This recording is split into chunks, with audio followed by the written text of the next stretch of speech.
Alright YouTube, welcome to Everyday Journey. The day has come to finally fix my old Ryobi leaf blower. I've got the new one and it's working fine, but I just want to get this one fixed so I can use it as well. So what's wrong with it? My throttle cable broke. How do I know? Well, it was actually running when it broke, so whenever I pull on the throttle cable, or whenever I pull on the throttle, nothing happened. Well, I looked down and sure enough, right here where it connects up to the carburetor, it wasn't connected anymore. So the end actually broke off of it, fell off, and now it's gone. So there's no way of easily repairing that. I did try though, and I'll show you at the end of this the few things that I tried and nothing worked. But anyway, so we got to fix it. So let's go ahead and get started. First thing, gotta remove this. Get that out of the way so it's not going to bother us. Next, go ahead and take this off just so that we get it out of the way. This is your cover for your carburetor. Take it off, and just so you don't lose it, we'll go ahead and take off this, or take out this little screen for it. So the next thing, we got to take this cover off, and we'll zoom in and show that. So take this cover off. We need a T20 torque bit. You can use a screwdriver if you want, but this is just a little bit faster. So you got 4 bolts on it, 2 there, and 2 up here by the nozzle. Set those aside, put them inside it so we know they go back to it. So now you can easily see what happened here. There's my throttle cable, and it's supposed to be connected up here. So we need to replace it. We got to take it out. We got 3 bolts here to take off this part of the handle. Go ahead and do that. These are slightly larger, so I think it's T25, but they're coming loose, so I'm going with it. And then we have one in here. Well, let's go ahead and take this off real quick. So now that comes off, exposes our inner workings here. You see you got the throttle lever, goes in here, and it connects up to the cable right up here. So here is what we need to get into. If you can see right inside there, there is a screw that we need to take loose so that this will come off. So let's go ahead and do that.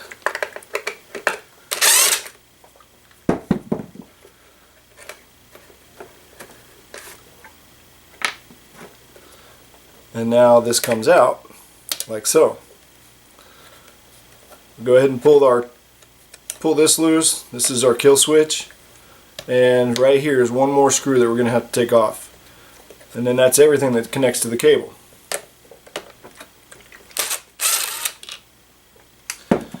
After you take this screw off, this is the short one, so make sure that one goes back onto this part. This is the only place it goes. But right here, this is spring loaded, so it's not going to really pop loose, but you're just going to have to pay attention to how the spring goes so that whenever you put it back together, you'll be able to put it back together easily. Just remove this piece, go ahead and set it back in here, and go ahead and pull out our cable. So now we got our new one. And this is what a new one looks like. I think they're about 10 bucks or so. Even though I tried to fix the other one, I couldn't actually get it fixed, so I went with a new one. Didn't want to waste my time any further. So we go ahead and put it through there like it was. Clip it down right here. And then we actually have the, if you can see this, we actually have the wire going underneath this. So we need to make sure the wire goes back underneath it. And then place it down through that groove.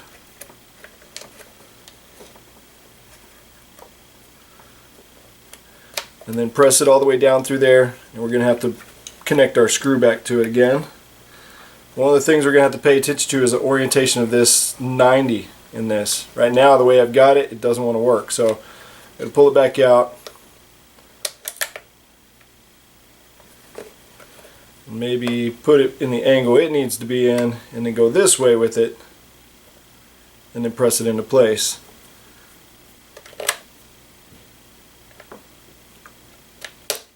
So there we go. So now we can put our screw in and it'll be orientated up in the direction it's supposed to go. So we'll go ahead and do that.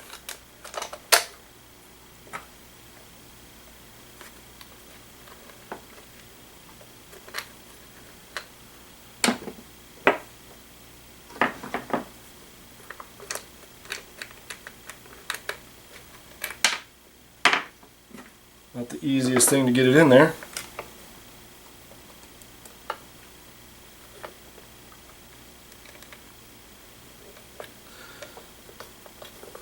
Might have been better to not take it completely out, but it doesn't matter. It'll work.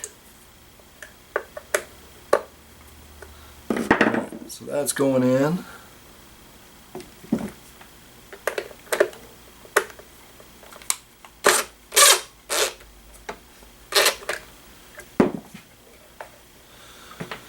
Pick up our flying parts.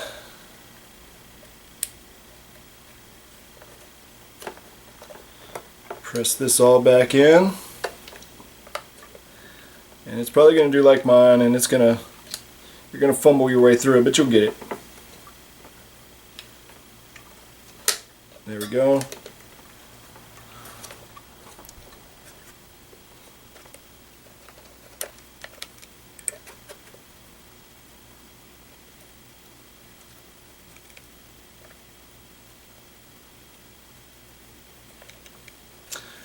And now it's time for the spring part. Get this out of the way so you can maybe see. The spring, as you put this in, you're actually going to have to press the spring back, get it behind it before this actually goes in. So we're just lifting it up a bit, pushing the spring back.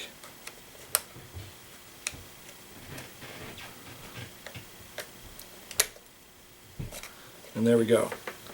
So now that's going to come back out if we don't hold it. So we need to make sure to put our spring or retaining screw back here so that it can hold it.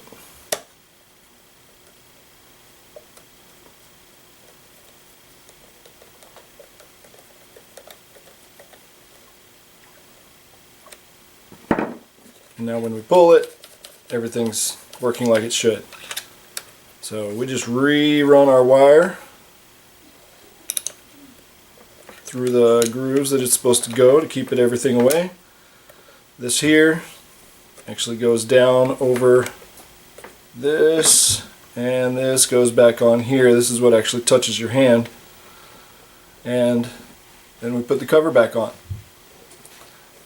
What you may end up with is what I had, is where I tightened this down.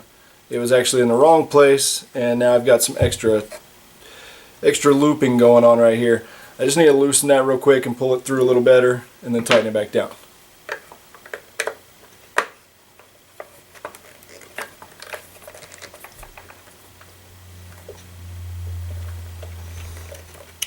And there we go. Now it's down in where it's supposed to be, and we'll go ahead and tighten this.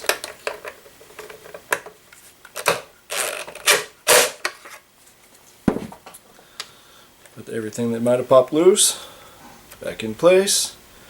We put our cover back on.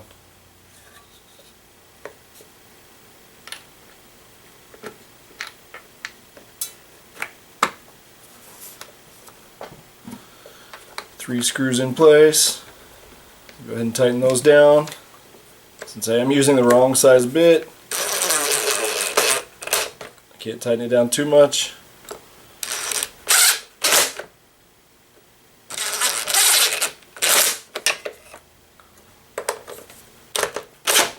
But we can get it good enough. Now, up here, go ahead and take this. You might need a set of needle nose pliers, but you just bend this, or turn this around and place it through the hole.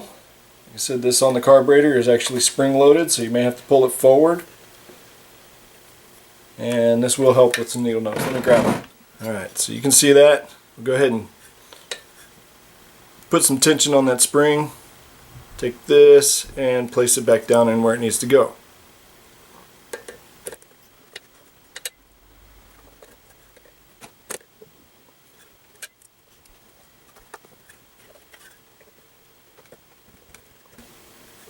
and it does not want to go. So we have to remove this screw in here.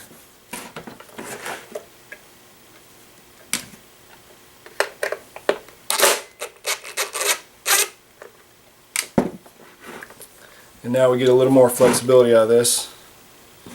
Get to stretch a little further. So now that it's in, let's go ahead and put that screw back in. Or tighten it down anyway.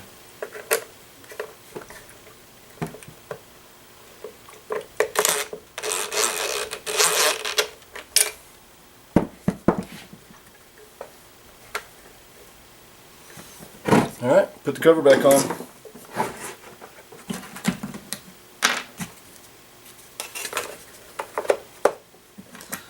Put our 4 screws back in.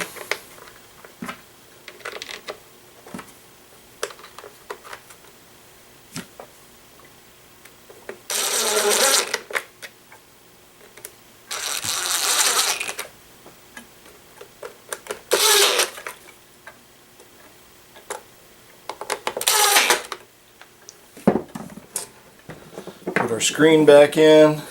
It's a good time to go ahead and clean that out if you really want to. I'm not going to yet because I want to use this. Put our cover back on. And then go ahead and put our nozzle back on.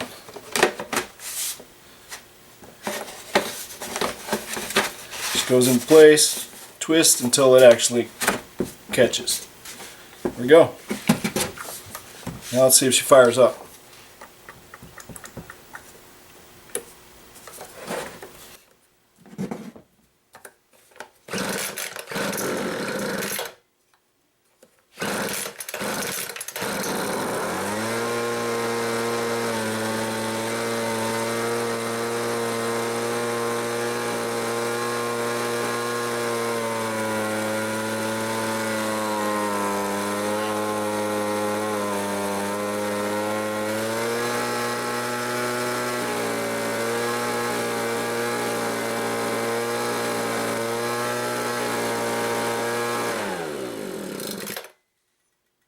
Looks like it runs just fine. So now I can use it again. Until it warms up, the throttle won't really do much besides maybe bog it down.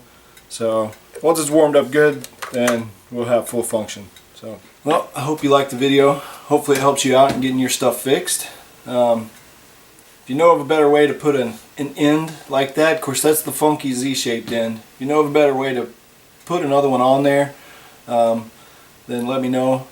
You can check out here in a second what all I tried or attempted, and I don't know, maybe you can attempt the same thing and actually get some better results. But instead I decided to go ahead and spend the money, $10 or so, got a new one, and now I'm back in the game. So appreciate you watching. Send me some comments. Love to read them, love to respond to them, and as always, y'all take care.